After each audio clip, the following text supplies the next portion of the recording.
E aí, pessoal do canal, tranquilo? Então, a gente vai colocar um vídeo aqui para vocês, uma aula até um pouco antiga do professor Olavo de Carvalho, mas praticamente toda a aula dele é sempre bem atual, e essa é mais uma delas que a gente conseguiu achar aí no YouTube e selecionar para vocês. Realmente é de impressionar a qualidade do pensamento do professor Olavo de Carvalho. Lembrando a vocês todos que a gente continua sempre com apoio também ao nosso governo, ao nosso presidente Jair Bolsonaro.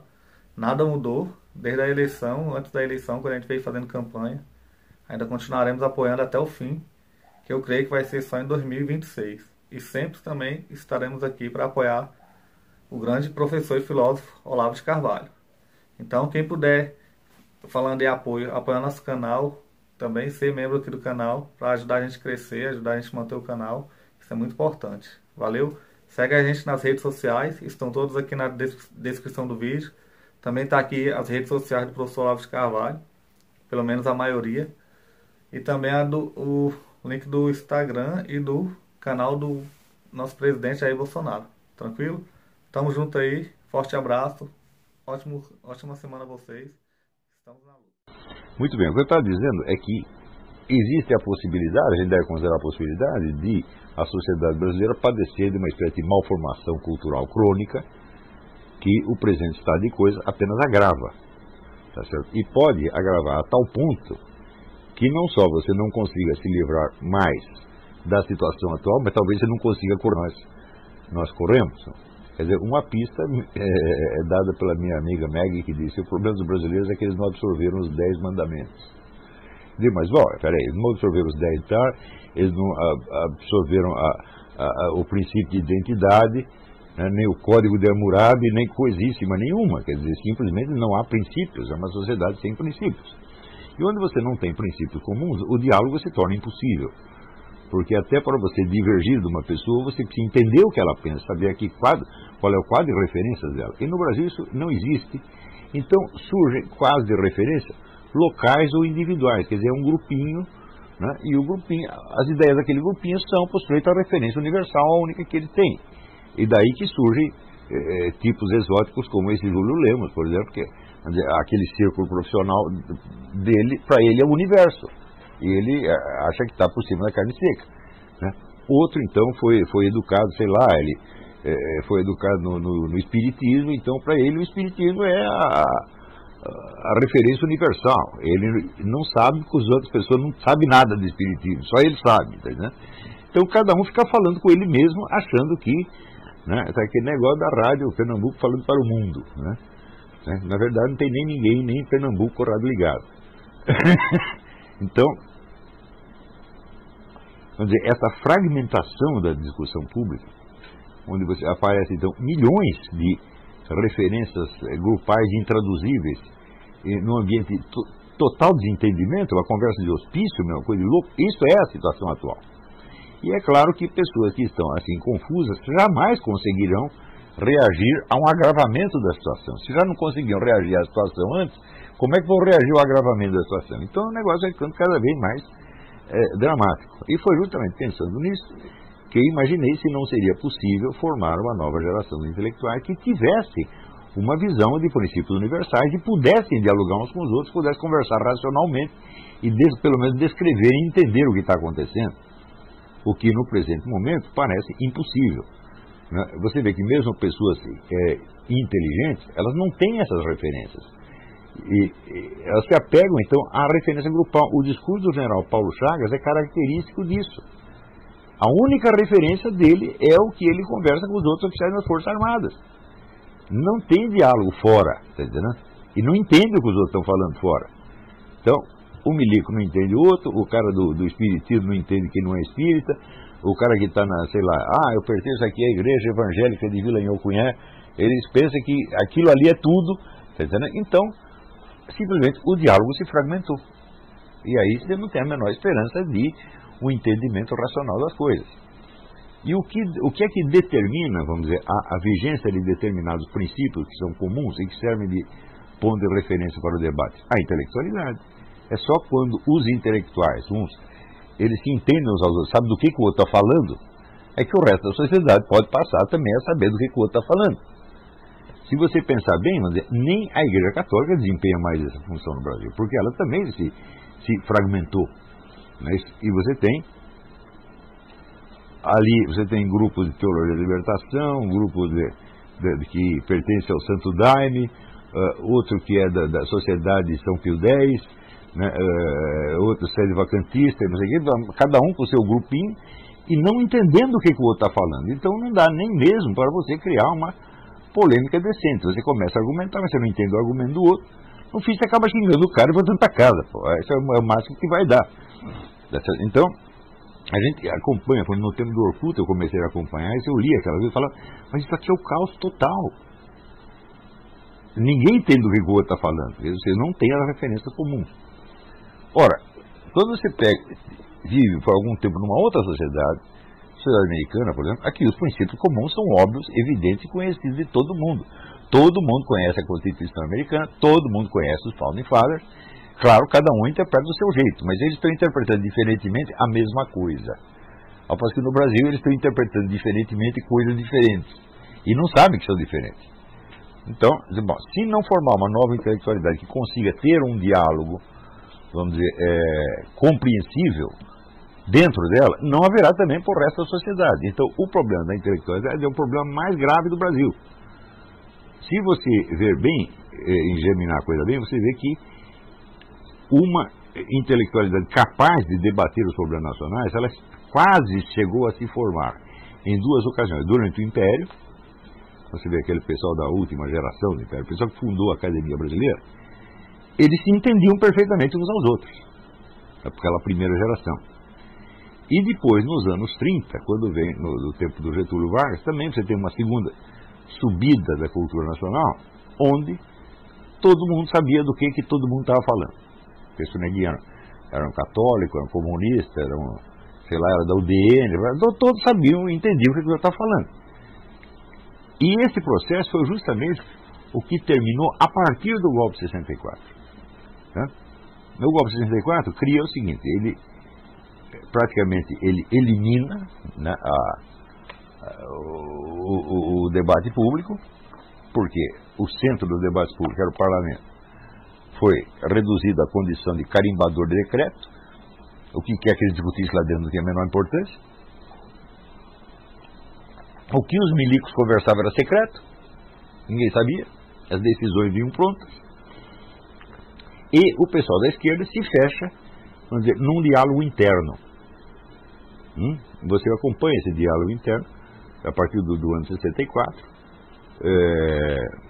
que formam as várias correntes que mais tarde iriam determinar o curso das coisas na esquerda. Mas é um diálogo da esquerda mesmo, não é um diálogo nacional. É um grupo que foi desbancado e que pergunta, bom, nós caímos do cavalo, o que nós vamos fazer agora? E daí começa a elaborar planos e diagnósticos e planos. Mas houve até uma atividade intelectual bem intensa na esquerda naquele período que está documentada. A documentação é enorme, você precisaria ler até os exemplares da Voz Operária, o Jornal do Partido Comunista, e outras publicações do Brasil Urgente, etc., para você ver a intensidade do debate que estava havendo na esquerda naqueles anos.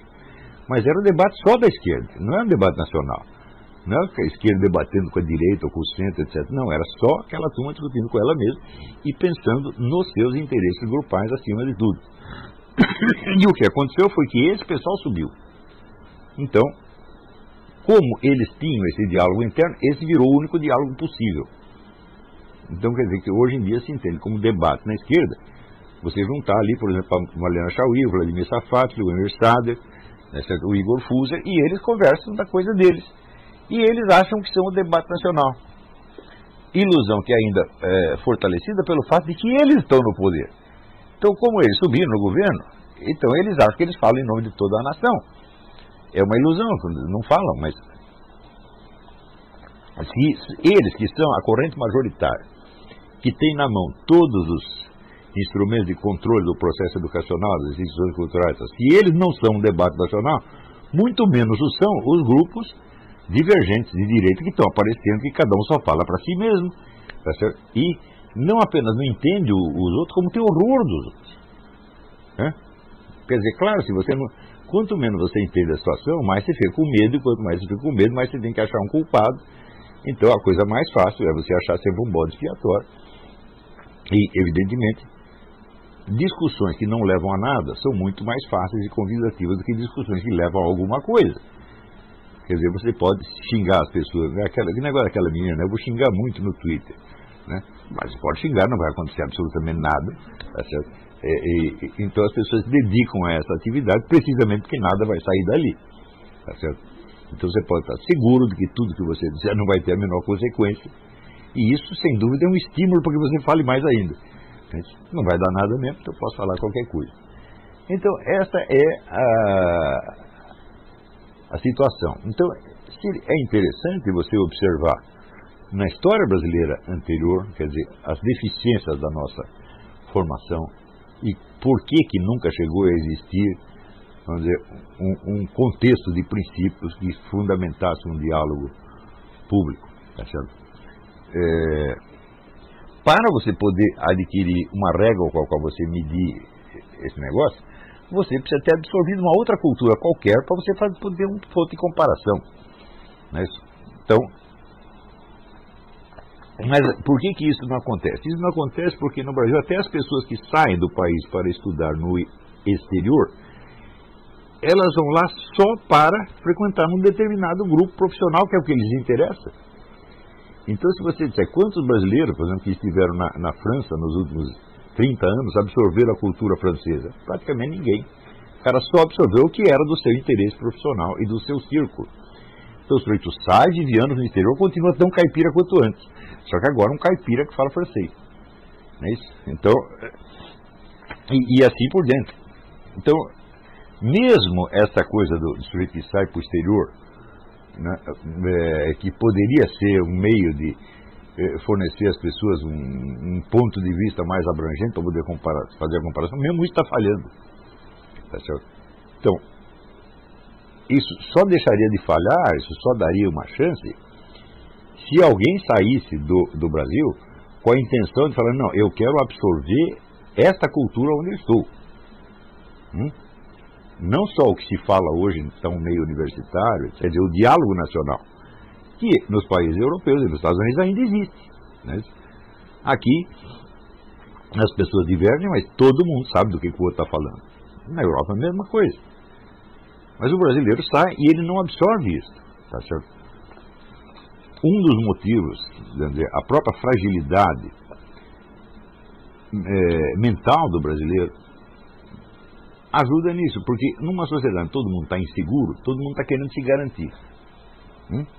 A maneira mais lógica de garantir é o que se chama um emprego estável.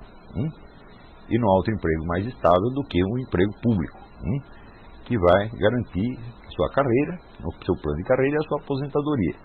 Então, este é o grande sonho do Brasil. Você pega para um menino de 5 anos, o que você quer ser quando crescer? Aposentado. É isso. Então,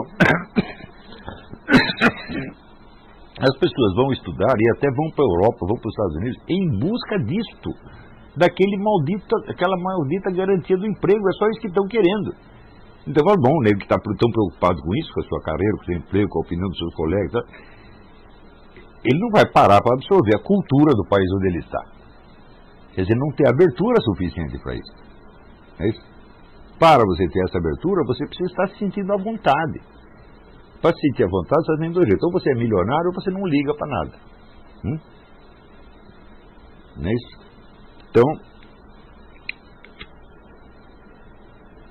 você vai esperar até ficar milionário, vai demorar algum tempo.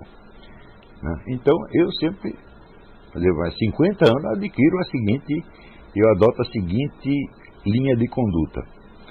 Eu faço o meu trabalho e o resto, dominus providebit.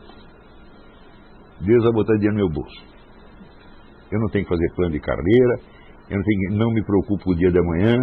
E olha, quer saber? Nunca falhou. Às vezes está só engrossa, às vezes melhora um pouquinho, mas... Né? Eu não sei quem inventou aquela prece, mas acho maravilhosa. Senhor, livrai-me da pobreza e da riqueza. Então, essa prece sempre foi atendida. Eu nunca fiquei pobre nem rico. E não precisa me preocupar com tudo isso. Então, se você entendeu que as coisas funcionam assim, para uma cultura estrangeira, porque você tem real interesse no lugar onde você está. Você quer realmente conhecer as pessoas, saber o que elas pensam, o que elas sentem, né? Como é a vida ali. E você tem uma curiosidade, por assim dizer, amorosa. Você não está ali com preconceito, querendo julgar, querendo reclamar que as pessoas são diferentes de você. Você quer realmente conhecer. E eu acho que em todo lugar que eu morei, eu sempre fiz isso. E graças a esse negócio pude absorver muita coisa. A cultura hispano-americana, a cultura francesa, né? A cultura americana e assim por diante. Né? Então, eu tenho vários pontos de comparação. Certo? Eu acho que, por exemplo, o tempo que nós passamos na Romênia foi muito útil, porque é um país muito mais pobre do que o Brasil, um país com problemas muito piores do que o Brasil, e com uma intelectualidade monstruosamente preparada e aberta a toda a circulação de ideias na Europa. Na verdade, os romenos estavam até mais preparados que os outros. Por quê? Porque eles sabiam que eles não eram ninguém, então o que eles faziam? Convidavam todo mundo para ir para a Romênia para ensiná-los. Então o que tinha de melhor na Europa se reunia na Romênia. Pô. Não. Esse aqui é nosso estúdio aqui improvisado. A gente teve que mudar do outro lá. Tô aqui gravando aqui no meu quarto. É isso aí. Bola pra frente. Quem puder, apoie o nosso canal, seja membro. Agora a gente vai ter vídeo semanal aí sobre o governo Bolsonaro. Em apoio aí ao governo. Vamos fazer direto. Tamo junto aí. E bola pra frente. Valeu, forte abraço. Na comunidade a gente sempre coloca link dos livros. Tem esse livro aqui, Política, Ideologia e Conspirações, que é muito bom.